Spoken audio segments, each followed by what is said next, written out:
Hello guys, peace of the Lord with everyone. Now I want to talk about abrogation in the Quran. By the way, abrogation is a huge topic. I need to make like 2,000 videos about. But this is just an example, just to give you an idea as a start, what abrogation in Islam is. Islam is the God of Islam is a God he's drunk. He says something and he changes his mind after 5 minutes even. And he promised people things, but he never do his promise. Why? Because he's a liar. And this is my proof. The God of Islam, he is asking Muslims, the God of Islam is very, Islam is peace, right? And Allah is peaceful God. This is why he's saying, "O Prophet, rouse the believers to fight." Man, he don't want them to be peaceful. He want them to go and kill. Go and attack them. Okay. If there is 20 amongst you, patient and preserving, they will vanquish 200. Be careful in here. 20, they will kill 200.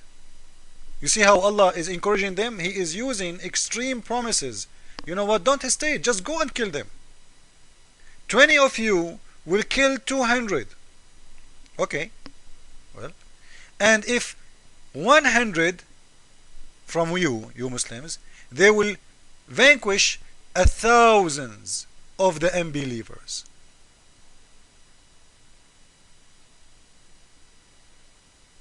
Those people who don't understand, the unbelievers, they are stupid. So go and kill them. 20 of you will kill, and they will fight, and they will win, and they will make victory against 200. You see it? And 100 of you, they will win against 1,000, which means 1 to 10. 1 man to 10 men, he will have the victory. Now, listen carefully. What happened? Those guys, they went to the fight and they got beaten. Their ass kicked out. They lost. Even if a Muslim will say to me, no, they did not lose. But Allah, he enlightened their task. You know what? Even, let me show you. If God, he say to me, 1, not 100, 1 will win against 1,000, that's it. God, he do not change his word. 1 of you will win against 10, that's it. God is not a kid who keep changing his word every 5 seconds. If he say 1 against 10 he will win, that's it. 1 against 10 will win always. I have a weakness, I don't have a weakness, no. Why? Because Allah supposedly he knew my weakness. Now look what happened in the second verse. The same day Allah he sent another verse. Why? Because Muslims, they went to war, they came back, they lost. They are crying, "Prophet, you told us we will win. You told us 100 can fight 1,000. What happened? Allah, where is Allah?" So he told them right away to cover his ass. He said, "For the present."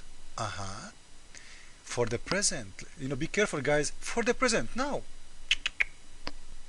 Up to date. Allah had enlightened your task. For he knew that there is a weak spot in you.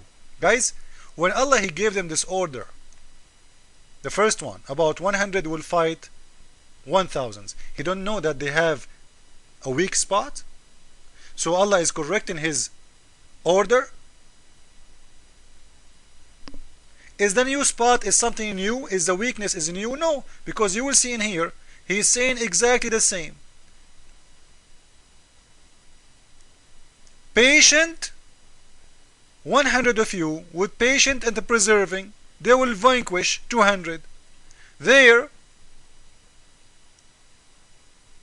20 of you with patient and preserving, they will vanquish 200. So both verses, they are asking for patient and preserving. So what the difference? Where is the weakness spot? So this is mean Allah he found out that weakness spot is exist in them later. He don't know about it. So this is why he is enlightening their task. Because if he knew, he will give the order, the second verse, not the first verse. Because the first verse doesn't work. And there is no need to it. You know what I mean? Because it's wrong. Because those people, they cannot make it. So why Allah he give it and later he changed his mind? because Muhammad, he is making up surahs and making up verses. He just want to encourage those stupid Bedouin to go and fight for him and die for him, and whatever happened to him, who give a damn even. This is why when they came, they told him, you know what, you promised us, your God Allah promised us, but this is not true. Your God Allah is a liar. So he have to cover his ass by making this verse. And this is called abrogation.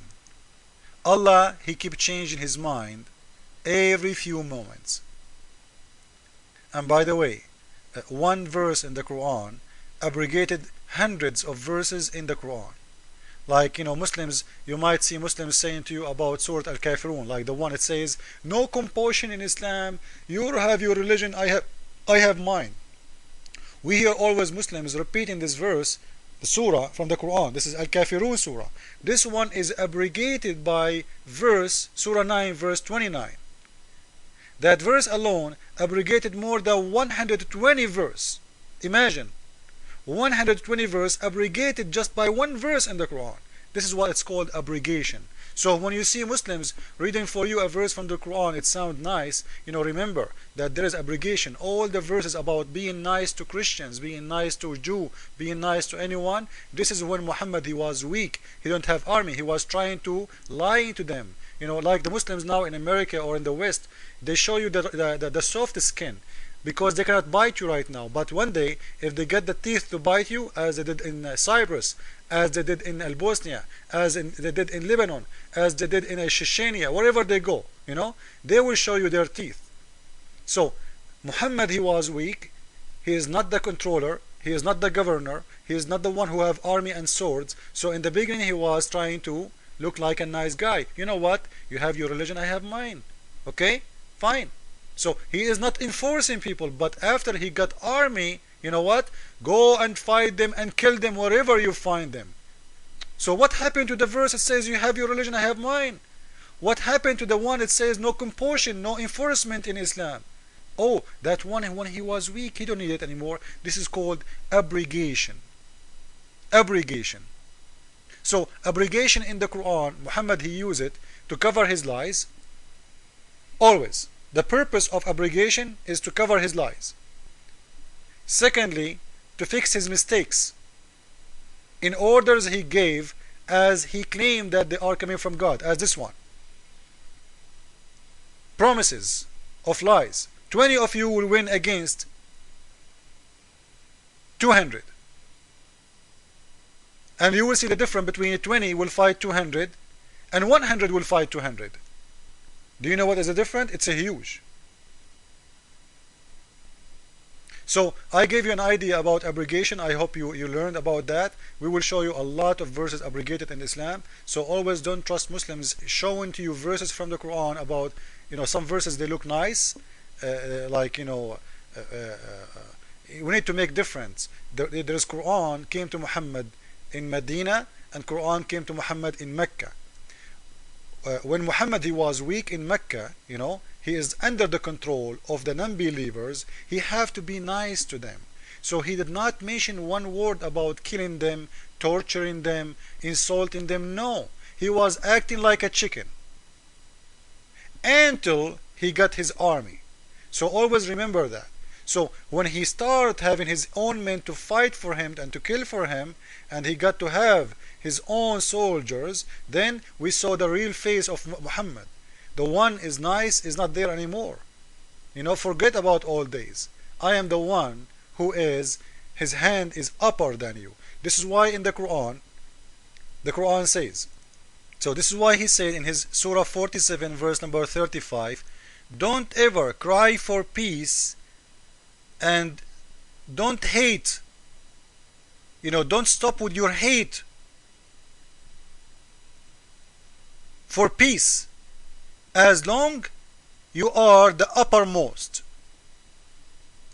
So you have to hate peace. Don't ever cry for peace as long you are what? You are the uppermost. I think this will give you an idea. So a Muslim man, Muhammad, if he is not the uppermost, then he will cry for peace. He will say, I am a peaceful man, I don't want a war, we are peaceful, Islam is peace. But if he is the uppermost, he will say to you, now what? Death is coming. We want to kill you. We want to torture you. Either you convert to Islam or you are dead. So if you are the uppermost, don't ever love peace or cry for peace. You cry for peace temporary if you are not the uppermost until you get ready. Peace of the Lord with everyone. As you see, Islam is a religion of hate. Hate peace, hate love, hate everything is good in our life. It's satanic religion, as you see. God bless you. Jesus is Lord. Amen.